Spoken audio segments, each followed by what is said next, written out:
আমগুৰি অঞ্চলটোৰ ৰাজ্যটোলৈ গৈ আহিছে। সেই সুখৰ সম্ভাতি পাই ৰাজ্যিক মহিলা আয়োগৰ সদস্যা শ্ৰদ্ধাৰ বিনীতা শইকীয়া দেৱ বাইদেউ আৰু তেখেতে খবৰটো পাই পানি নিশ্চয় আনন্দিত হৈ পৰিছিলে আৰু আমাক অৱগত কৰিছিলে আৰু সেই পাওঁতে আজি আমি আহি আপোনালোকৰ ঘৰত পদখিলা পেলাইছোঁ আৰু এইখিনিতে আমি সম্বোধনা জনাবৰ আগতে আমি প্ৰথম পাঠ কৰি দিব বিচাৰিছোঁ। অসম ৰাজ্যিক মহিলা আয়োগ বেলতলা মাইদান গাঁও গুৱাহাটী অভিনন্দন পত্ৰ প্ৰতি শ্ৰীমান ৰিজান আহমেদ আমগুৰি গাঁও দূৰণি আদি মেটেকা বনগাঁও মৌজা শিৱসাগৰ। সম্বৰ্ধনা পত্ৰ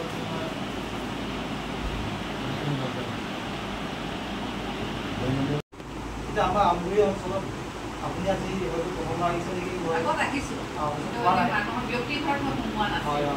ভাল লাগিলে সেইকাৰণে যে আপুনি নিউজটো বা কিবা এটা তোমাৰ জনমী ওলালে তাক আপুনি বিচাৰি পেলাই আমাৰ আমগুৰি অঞ্চলত যে ওলাই পেলাই আপুনি আজি এতিয়া সম্বৰ্ধনা জনাইছে সেইটো আমি মানে গৌৰৱান্বিত বুলিয়ে ক'ব লাগিব। কাৰণ আপুনি মহিলা আয়োগৰ আপুনি এগৰাকী সদস্যা হয়, গুৱাহাটী ইমান ব্যস্ততাৰ মাজত এতিয়া মানে কেনেকুৱা পাৰে দুটাত পদুম ফুল পোৱাৰ নিচিনা হৈছে। আপুনি আহি আমাৰ গাঁৱত আহি যদি পদখিলা দিলেহি আপুনি যিটো আমাৰ উঠি অহা ছাত্ৰই হয় ছাৰ বুলিয়ে মানে বাৰু তথাপিও আপুনি যিটো সন্মান দিলে তাৰ কাৰণে আমি আমগুৰিবাসী হয় বা অঞ্চলবাসী আপোনাক সকলোৱে আনন্দিত আপোনাক ধন্যবাদ জ্ঞাপন কৰিছে।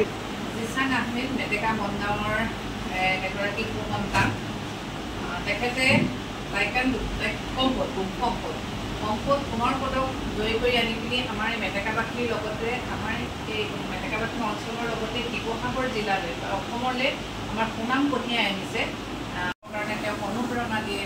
আমাৰ সমাজখনে যাতে তেখেতৰ পৰা আৰু 10টা কথা শিকিব পাৰে। আমাৰ যিসকল উঠি অহা প্ৰজন্ম আছে, আমাৰ যি সন্তান আছে, আমাৰ উঠি অহা যি সন্তানসকলক যাতে তেখেতে আৰু আগুৱাই লৈ যাবৰ কাৰণে তেখেতৰ আদৰ্শৰে অনুপ্ৰাণিত হ'বৰ কাৰণে আমাৰ সন্তানসকলক যাতে আৰু তেখেতে আগবঢ়াই লৈ যাব পাৰে। সঁচাকৈ ভাল লাগিছে যে লগতে শিক্ষাৰ লগতে তেখেতে যে সমানকৈ খেলৰ লগত আগবাঢ়ি গুচি গৈছে। সঁচাকৈ ভাল লাগিছে। আৰু ৰিজান আহমেদৰ নিচিনা আৰু বহুত সন্তান আমাৰ এই বনগাঁওবাসীৰ পৰা ওলক, আমাৰ শিৱসাগৰৰ পৰা ওলক, আমাৰ অঞ্চলবোৰৰ পৰা যাতে আৰু আমাৰ সন্তান তেনেকুৱা নিচিনা সন্তান ওলাই পিনি সমাজত নাম কৰক। সমাজত নাম কৰি তেওঁলোকে আমাৰ উঠি অহা যি প্ৰজন্মক আৰু অনুপ্ৰাণিত কৰে। মোৰ পৰা তেওঁলোকৰ শ্ৰী ভগৱন্তৰ ওচৰত এটা সেৱা জনাইছোঁ। তেখেতৰ হৈ পিনি সুস্বাস্থ্য কামনা কৰিছোঁ। ভগৱন্তৰ ওচৰত সেৱা জনাই তেখেতে যাতে আৰু আগবাঢ়ি যাবৰ কাৰণে